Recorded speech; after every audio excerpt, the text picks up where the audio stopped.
Good morning. How are you? You well this morning? I'm bloody terrific. I'm fantastic and I'm terrific. That's a good line I should teach you. I said yesterday I was going to do some personal self-development training, remember? Well, I thought I'd do a bit of that this morning. Here's your first lesson. How do you feel this morning? You up and about? Oh, sorry, it's only this bloody watch. I must get this fixed. I must go down to Brownie, Stephen Brown. You know Steve? Got a jeweller shop downtown. Nice guy, bloody good fella. But I've got bloody water in my glasses, not my glasses, in my watch, and I can't see the time. But it's around about 6 o'clock. Oh, there's a bloody clock up there. Yeah, why don't look at that? But anyway, I had a bloody terrible day yesterday. Yeah, I cried. I bawled my bloody eyes out. Come home and I bawled my eyes out. Why was I bloody crying? Because I was deceived. The system deceived me. The health board deceived me. The health system deceived me. How did it deceive you, Ron? Well, I told you I shot my brother, didn't I? Did you hear about that? 30, I don't know how many years ago. A long time ago, when I was 16. And then I had a mental breakdown when I was with Broadlands Finance here in Timaru. I was a manager of Broadlands Finance. And I was a big shot in town. I was in the gentleman's club, the South Canterbury Club, you know. And I remember coming to Timaru when I was first appointed as the branch manager of Broadlands Finance. And I went to see an accountant, and he said, "Ron, are you in the club yet?" I said, "What club?" "The South Canterbury Club." And I said, "Oh no, but I think Dick's nominated me. Dick Bishop, he was my mate." And he said, "Listen, if you get in, don't tell anybody you're in it." If you're in it, don't tell anybody you're in it. Yeah. And then a fellow by the name of Charlie Pulley came to work for me. He was a local boy here, but he come, and they made him the man. Well, I was the manager, but Charlie did the lending of the money. I did the raising of the money, and Charlie did the lending of the money. But anyway, some bloke came into the office one day, and they went in to see Charlie, because I gave Charlie the big flash room. We had 2 rooms, and I gave Charlie the big flash room because he was lending the money, and I was out in the field collecting the money.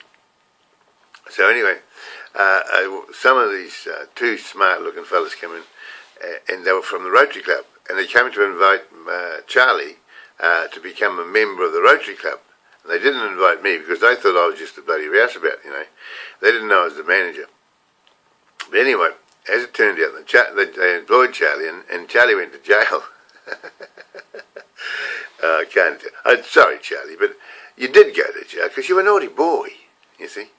And I was, yeah, but I'll get back to the mental thing. Yesterday, I went to this psychiatrist. I told you I was going to the psychiatrist. Well, I went with my wife. No, she didn't come. Kerry, my daughter, she took me.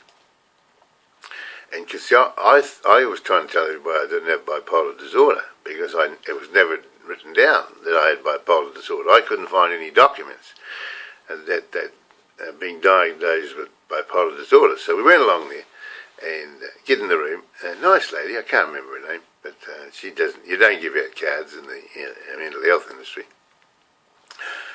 And there's another fellow there. He's going to be in charge of me. He's got a few tattoos on his arm, you know. I don't like bloody tattoos. Do you like tattoos? No, I don't like tattoos. Not even probably a nice guy. I think he's a Pommy. He's a Pommy or an English or something.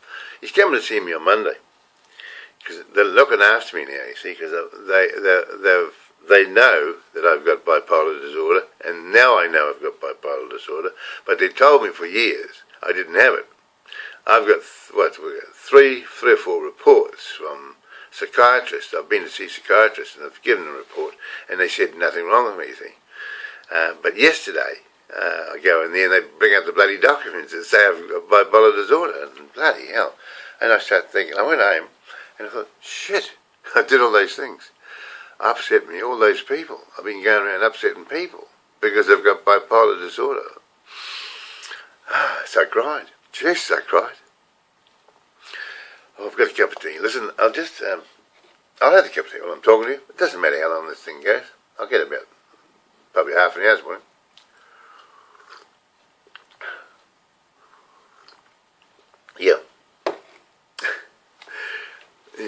all those bloody letters saying that I haven't got anything wrong with me. One bloke said I was very intelligent. But anyway, I got a bloody shock.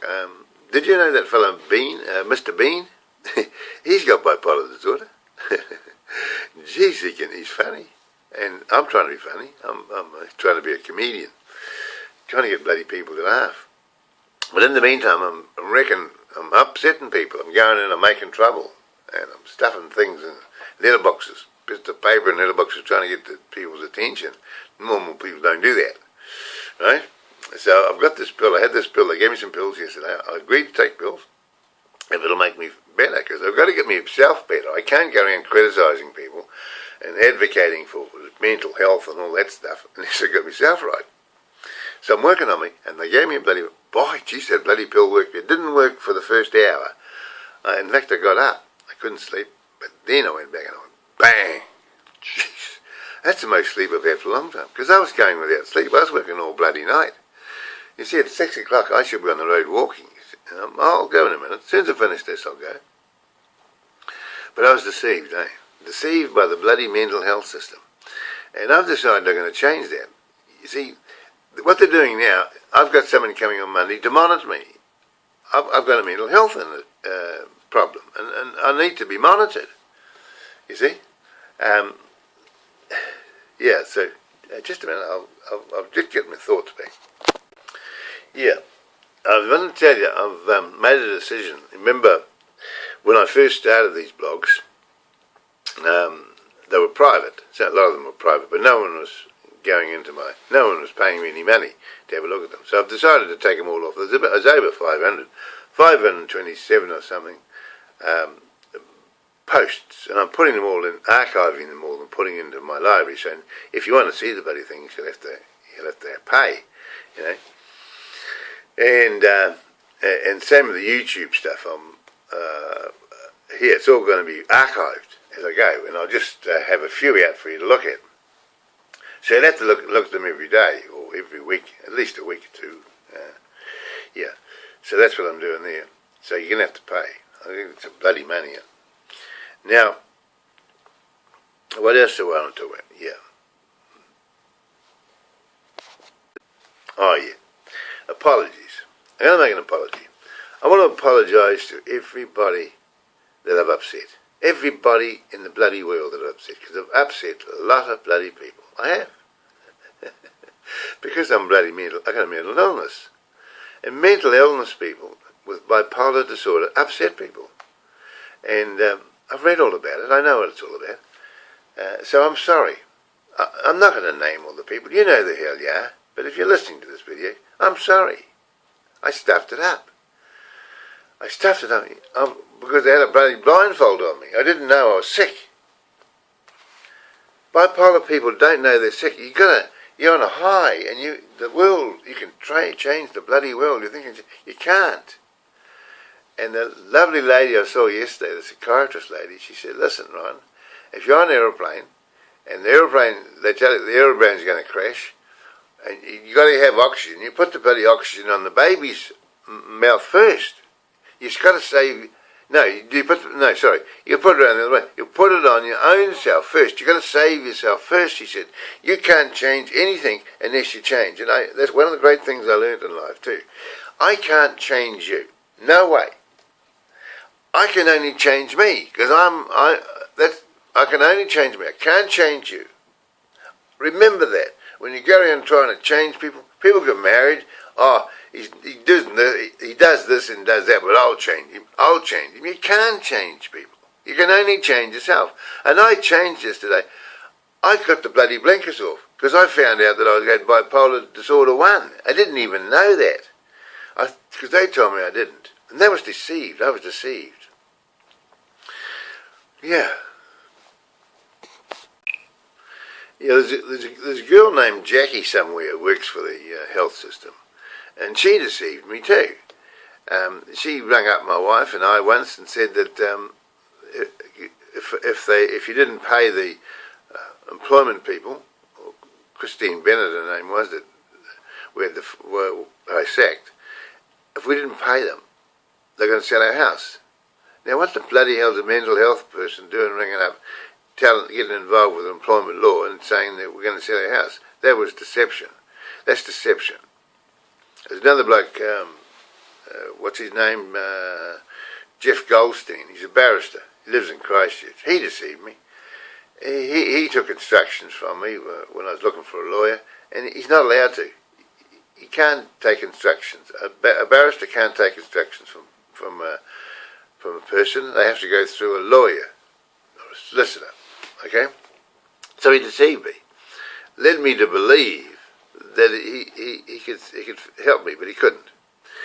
So and because I'm blaming all these people, you see, I'm in the blame mode. It's all their bloody fault, you know.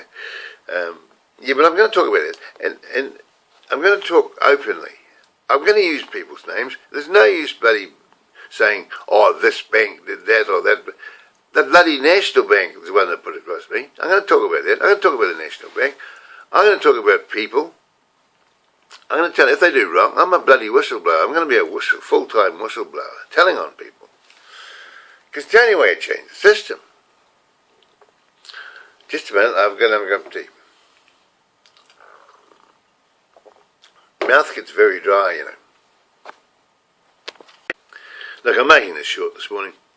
I don't want to rave on all day. There's plenty of time. But I just did want to get online, and I did want to say sorry, Dick, and on all those other people that I hurt and upset. But I didn't know what I was doing, because I thought I was doing everything right, but I wasn't.